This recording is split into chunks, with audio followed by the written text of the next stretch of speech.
What? Black women, you tear your hair out by the roots. You put every sort of chemical on your hair to straighten it out, despite being so proud of being black. What's going on? I don't know. I haven't seen it yet, but let's get straight into it because I want to share this with y'all. I want y'all to let me know what's going on, man. What? Black women, you tear your hair out by the roots. You put every sort of chemical on your hair to straighten it out, despite being so proud of being black. And then you wonder why you have alopecia. And then you guys fight all the time. And yet you wear massive hoop earrings. You wear weaves in your hair. You wear fake eyelashes. You wear fake nails. All of these things are not conducive to fighting, okay? So let me give you advice. Oh, let me say something before you give your advice. Don't all women, all race, all religion, ethnic people, or whatever, everybody does extensions and weaves. That's extensions, fake nails, and all that. It's not just black women. I'm confused on it. But let's continue. Let me turn this racist stream around into something positive. Please okay, do. Black women, listen up. Listen up. A black woman is speaking. Then she got the nerve to paint her face black. Is she serious right now? When you are fighting, when you are going to bat. She's not even good at what she wants to do. She wants to be viewed as a thought leader, as an idea giver. But she's not a thought leader. She's not an idea giver. She's not saying anything that people want to listen to. Right. She's nothing but a racist rage baiter. And she's not even good at that, right? Because after a while of doing this shtick, right, people just kind of dismisses you and you're now just a weirdo in a corner shouting at the moon. Nobody can hear you. Nobody is listening to you. Right. Like, you're not a threat enough to where the Matrix or, like the infrastructure is trying to cancel you. Bro, you probably got flagged for saying some racist things that YouTube automatically demonetizes you. Right. As simple as that, bro. You're not big enough. You're not wise enough. You're not smart enough. You're not a threat enough to galvanize anybody around you to where the infrastructure or the Matrix wants you out. Video, the cancellation cycle. They try to defame you. They try to take away your platform. When they can't take away your platform or get you banned, then they will take away your means of funding the project. They will demonetize you so that you cannot make the money that's necessary to continue putting out the content. If they can't stop you then they try to either jail you or ruin your life through lawfare, or like what's happening to Candace Owens, maybe even put out a hit on your life. Well, I am in the middle phase right now. I was just demonetized on YouTube. Okay, this happened this past week. I didn't announce it because I was trying to appeal the process and whatever, but that's what's going on, folks. I've been demonetized on YouTube. You should. And I always wondered about creators who made a big deal about that until I realized, oh, that's like your sole form of income. Like, so now I'm just making videos for free and I have the electricity bill for all the billions of lights that's in here. I have to pay for the equipment and you still have to pay for the people who make the thumbnails. You got a lot of bills to do aside from the builds of natural life there. So yes, I have officially been demonetized. But that's your own fault that you're demonetized. Why sit on camera in front of the world, Lily, if that's your name, and downgrade another human race? Like, I don't get it. And then paint your face in black and everything else, bro. Of course you're going to get demonetized. Is you not there all the way? What's wrong with you? I'm talking to you, ma'am. Are you okay? Like, it's on YouTube, which was my sole form of income. Aside from a few tiny little outlets here and there, YouTube was my main money maker. And I'm kind of stupid. I don't have a 5-year plan. I don't plan ahead. I live in the moment. I put it all out there. I'm an open book. I live with my heart on my sleeve. If I say something, I mean it. That's not true, though. You did have a 5-year plan. And you said it out your own mouth. Your 5-year plan was to rage bait black people with your racist rhetoric. Right. And race bait us into propelling you up to be a millionaire as this extremely popular, polarizing figure in politics. That was your plan. Unfortunately for you, though, you came up with that plan at the same time where everybody else on the right was coming up with that plan, right? Where all the right-wing grifters were also coming up with that plan. So you saying the N-word multiple times, you disparaging black people, they didn't really stand out. It was just one of many. And bro, at some point, bro, like when you have so many people going at black folks stop caring. Listen, we can't even differentiate between you and Owen. Like, yo, the average black person probably just view all of you racist grifters as the same little clump of people. We can't even identify you guys individually, which is why it didn't work. I told you, when I tell you Lily really believe in this business plan. Thanks, Black community, for helping to launch my new career in conservative media. You all play your role well, like the puppets you are. Damn. That's how you really feel about black people, bro? You must got hurt or something by a black person, bro. This is insane.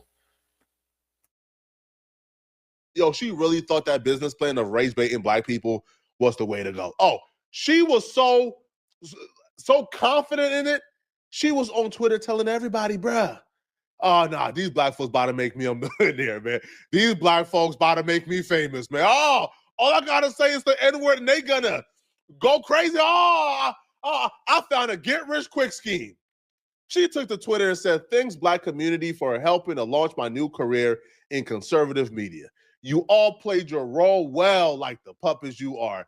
Heart emoji. I'm going to tell you where Lily went wrong at. She's too stupid. Like, she's too dumb for her own good. You see, Lily, when you look around and you look at the other people who are pretty popular and thriving in this space, they left some room of plausible deniability, right? You know, like those racist conservatives, like who their entire rhetoric is racist, but then they'll say, oh, I'm not racist. I have black friends I like.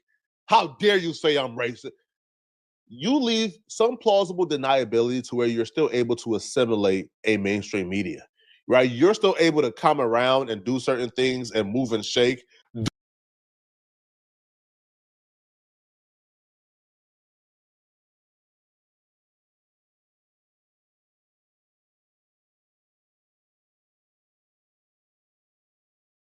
During her first appearance on a mainstream outlet, it became perfectly clear this chick isn't cut out for mainstream. She isn't cut out for a career in public speaking or a career as a thought leader, because she absolutely fumbled the bag during her first appearance. Even the biggest and saddest right-wing racist grifters know you don't go on a mainstream outlet and just expose yourself. A lot of these people, they go on platforms like Piers Morgan and they played it low, right? And they kind of dilute their opinions. They play the 50, they play the middle, don't really, give their extreme opinions because they want to get invited back, and they kind of feel like you kind of have to operate from within. Lily Gaddis, after like a brief interrogation by Piers Morgan, absolutely crumbled, folded under pressure, just exposed herself completely. And this was the beginning of her downfall, because once you admit you are an openly racist, there's really no reason for anybody to take you seriously. Like, nobody is inviting you on to debate you. Like, you are an open racist. Like, nothing you have to say is going to be valuable. You have to at least play the 50, I like all people, I'm not racist, I just like my people more. You got to play rhetoric like that to be accepted. But she just embarrassed herself, crumbled, exposed herself. A disgusting racist woman who repeatedly spews the M-word, first at a young child and then at the person taking the video of her, does it with complete impunity, does it numerous times. We are talking about a bona fide, unquestionable racist. And so I don't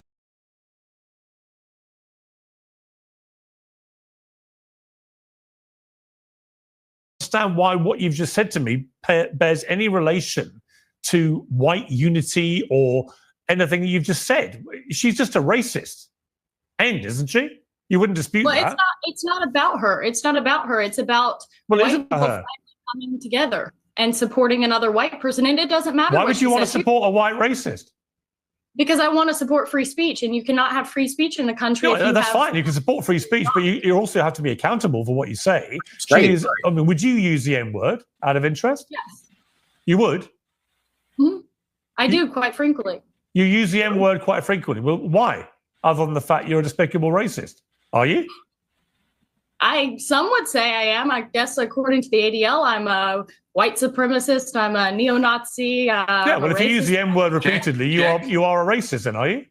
Are you? Sure, I'll embrace that. If that means forwarding, helping white people achieve freedom of speech, real freedom of speech, which, by the way, Shiloh Hendricks is being attacked on all fronts. They're trying to bring legal charges against her. They're trying to get her children taken away. So you were saying Carmelo Anthony, it doesn't matter. That's a different. Sorry, but just to be thing. clear, you just said to me you use the N-word regularly. In what context? Do you use it with black people? Yes, if it's appropriate.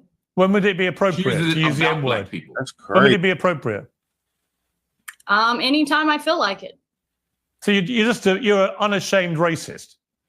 Correct. Well, do you understand that makes you a despicable human being? I guess so. I don't really care. I mean, She was invited on to discuss Shiloh Hendricks. You know Shiloh Hendricks, right? Like the woman who called the 5-year-old autistic kid the hard ER, the N-word with the hard ER, her. She was invited on to talk about that woman. And she spent the latter part of an hour defending that woman for calling the 5-year-old an hard ER, the hard N-word. That is sad, bro. A There's child. nothing more despicable. Once you do that to yourself, bro, you are essentially a sitting duck, right? For YouTube to just wave that wand and say, you're gone. That's enough for that, man. Let me know what y'all think in them comments, man, because I know this gonna be a crazy one. But we have to address it. Make sure y'all like, comment, subscribe. Make sure y'all subscribe and like this video, man, so it can reach other people, so this video can reach more people and they can see what's going on out here in this world, man. This is crazy, man. I love y'all. My name is Mari. This is Mari Reacts. Peace. This shit's sad, bro.